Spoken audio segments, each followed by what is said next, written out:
안녕하세요. 매일 성경통도 묵상을 통한 은혜 나누기의 정선옥입니다. 오늘의 제목은 대청소입니다. 오늘 성경 본문의 배경은 에스겔 40장입니다. 에스겔 40장 5절에 내가 본즉 집 바깥 사방으로 담이 있더라.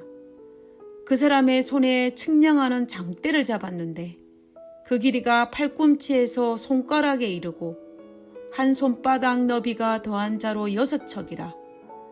그 담을 측량하니 두께가 한 장대요 높이가 한 장대며.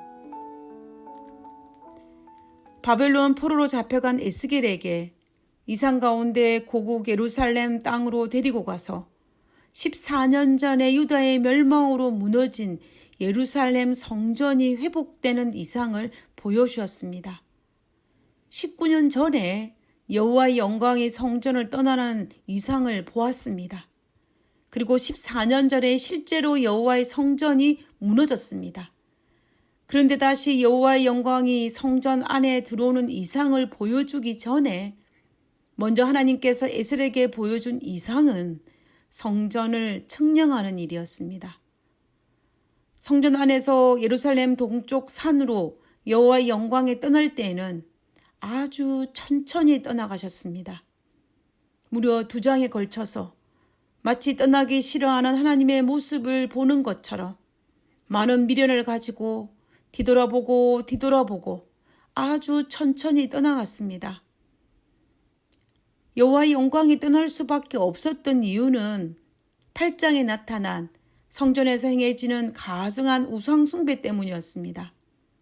하나님의 집이지만 하나님의 집을 우상에게 경배하는 이스라엘 백성들로 인하여 자기 방을 빼앗겨 떠나기 싫지만 떠날 수밖에 없는 하나님의 사랑을 나타내듯이 아주 천천히 떠나가셨습니다.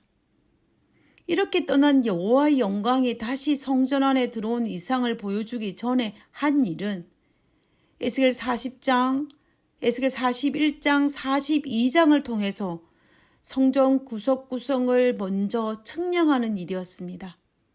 조금은 지루하다는 생각이 들 정도로 성전 구석구석을 자세히 측량하였고 그것을 또한 자세히 기록하였습니다. 그러면 도대체 성전을 측량하는 의미는 무엇일까요? 에스겔 성전을 측량한 단위인 장대는 히브리어로 카네임인데 그 뜻은 갈대와 지팡이를 뜻합니다. 옛날에는 길이를 재는 자가 없었기 때문에 팔레스타인에서 자라난 긴 갈대를 사용하여서 줄자로 대신하였다고 합니다. 그런데 장대는 히브리어로 카네인데 헬라어는 카논입니다.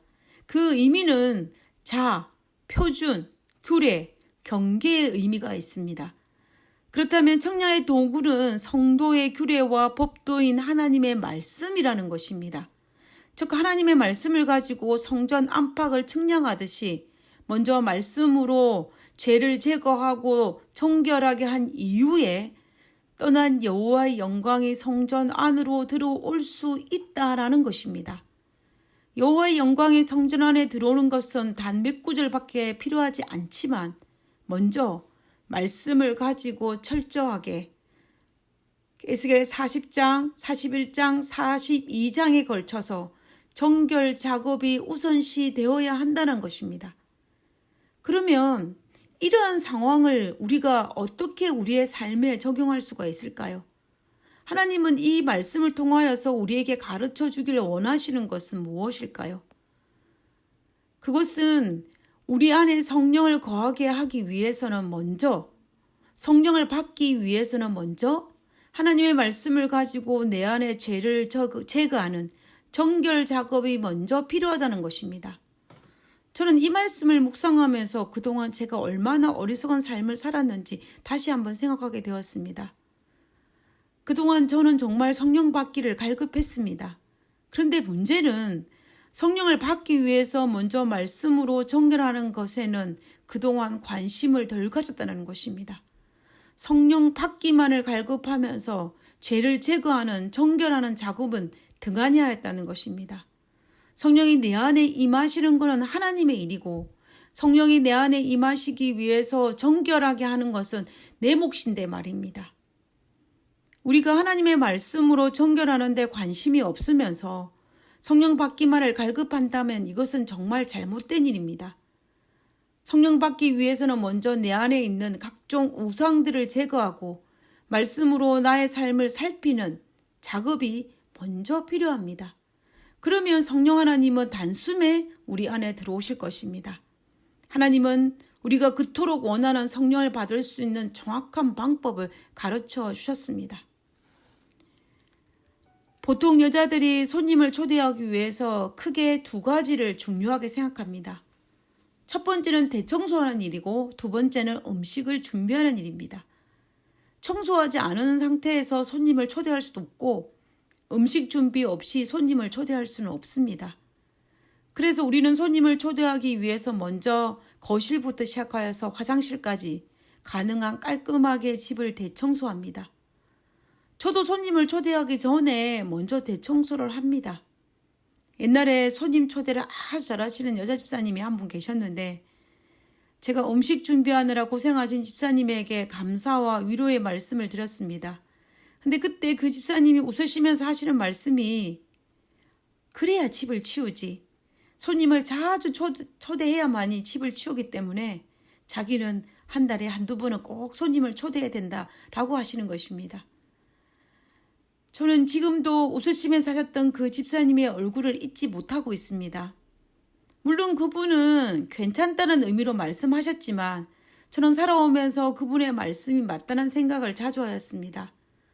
손님을 초대해놓고 집안 정리가 전혀 되어 있지 않는 상태로 초대한다면 그것은 예의에 어긋나는 것이고 또한 집안 정리가 전혀 되었지 않은 상황에서 손님 초대를 받은 사람은 본인이 환영받았다라고 생각하지 못할 것입니다. 그러므로 우리는 귀한 분이 오시면 오실수록 더욱 대청소에 신경을 쓰는 것입니다.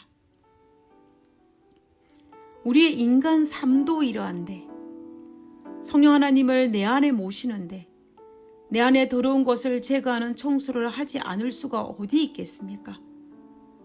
그래서 우리는 성령 받기를 갈급한 마음으로 우리 내면에 있는 죄악들을 제거하는 청소하는 일이 먼저 일어나야 합니다.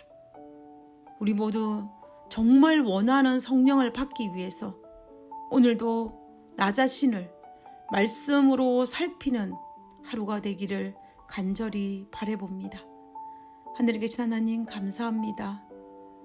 그동안 성령 받기만을 갈급하면서 내가 해야 할 일인 성령 받기 위해서 내 안의 죄악들을 제거하고 청소하는 일을 등한히 하였음을 하나님 앞에 고백합니다.